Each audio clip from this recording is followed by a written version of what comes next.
সরকারের মধ্যে বিচার করার থেকে নির্মূল করার একটা প্রবণতা সরকারের মধ্যে আছে, এবং এই মেন্টালিটির জায়গা থেকে প্রবণতার কথা বলছেন শরীর, একটু বুঝতেই চাই কেন নির্মূল করার প্রবণতাটা কেন? তারা কি সরকার কি মনে করছে যে এই শক্তিটা ভবিষ্যতে আবার ফিরে আসতে পারে, অথবা এটাকে সমূলে যদি বিনাশ করা না যায় তাহলে তাদের রাজনৈতিক মানে পথ চলা দেশের জন্য মানে ভালো হবে না, এমন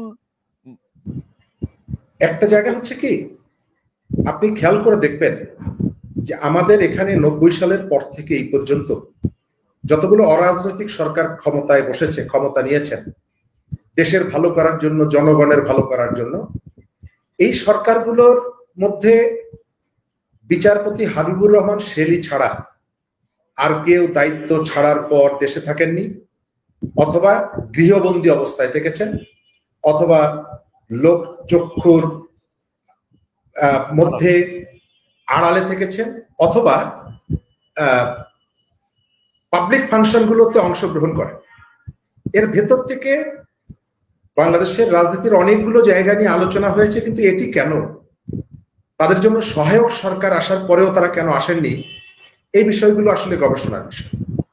আমি যেটা দেখতে পাচ্ছি এখন পর্যন্ত, আপনি দেখেছেন গতকালকে আওয়ামী লীগ এবং আওয়ামী লীগের সঙ্গে তাদের যে পলিটিক্যাল অ্যালাই যারা ছিল, আপনি অপরাধের জন্য তাদেরকে অবশ্যই আসামির কাঠগড়ায় দাঁড় করবেন, কিন্তু আপনি দেখছেন 90 বছর বয়স্ক রাশেদ খান মিননকে পিঠ মোড়া করে পেছনে হাত বেঁধে তাকে কোর্টে নিয়ে যাওয়া হচ্ছে, যে রাশেদ খান মিনন এখন পর্যন্ত অপরাধী প্রমাণিত হয়নি।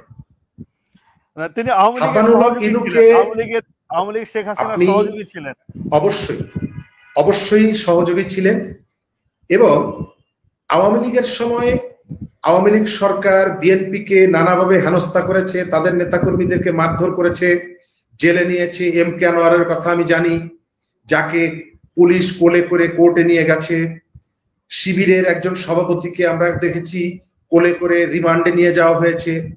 কিন্তু সরকারটা তো জামাতের সরকার না, সরকারটা তো বিএনপির সরকার না, সরকারটা তো ডক্টর ইউনূসের সরকার। সুতরাং আওয়ামী লীগ বিএনপির সাথে যে আচরণটা করেছে তার ফিডব্যাকটা, বিএনপির সাথে আচরণ করেছে তার ফিডব্যাকটা বিএনপি এসে দিলে ভালো। আপনি রাশেদ খান মেননকে যেভাবে পিঠ মোড়া করে বেঁধে নিয়ে যাচ্ছেন, এর ভেতর থেকে আমাদের এখানে প্রতিহিংসার যে রাজনীতি, তার বীজটা আপনি লাগিয়ে দিয়ে গেলেন। আমি কিন্তু ডক্টর মোহাম্মদ ইউনূসকে এখন পর্যন্ত কেন সাপোর্ট করি, আমি তার কাছে আমার অসীম প্রত্যাশা আছে। আমি তার পেছনে হাজী সেলিমকে কখনো দেখিনি, আমি তার পেছনে কক্সবাজারের বদিকে দেখিনি, আমি তার পেছনে নুরুন নবী শাওনকে দেখিনি, আমি তার পেছনে জাহাঙ্গীর কবির নানককে দেখিনি। আমি তাকে দেখেছি দেশ এবং দেশের বাইরে তুলনামূলকভাবে অনেক সংবেদনশীল মানুষকে পেছনে রেখে তিনি কতগুলো স্বপ্নের কথা বলেন। তার শাসন আমলে এই যে ঘটনাটি ফিরে আসবে, এটি আমি চাইনি। এখন আপনি বলতে পারেন মোহাম্মদ ইউনূসকে আওয়ামী লীগ সরকার মামলা দিয়ে তাকে হেনস্থা করেছে। আমি এই জায়গার পার্থক্য হচ্ছে, ডক্টর মোহাম্মদ ইউনূসের বাংলাদেশের রাজনীতিতে নেলসন ম্যান্ডেলা হওয়ার যে সুযোগটা ছিল, সেই সুযোগটা তিনি গ্রহণ করলেন। তিনি সেই সুযোগটা গ্রহণ করলেন না। আমি এখন পর্যন্ত আওয়ামী লীগের অপরাধের বিচার চাই, আমি এখন পর্যন্ত আওয়ামী লীগ আমলের সমস্ত নিষ্ঠুরতার বিচার চাই, কিন্তু আপনি যে প্রসেসে এগোচ্ছেন, এটা বিচারের থেকে নির্মূল করার যে মানসিকতা আপনার মধ্যে আছে, সেটি দিন দিন প্রকট হচ্ছে।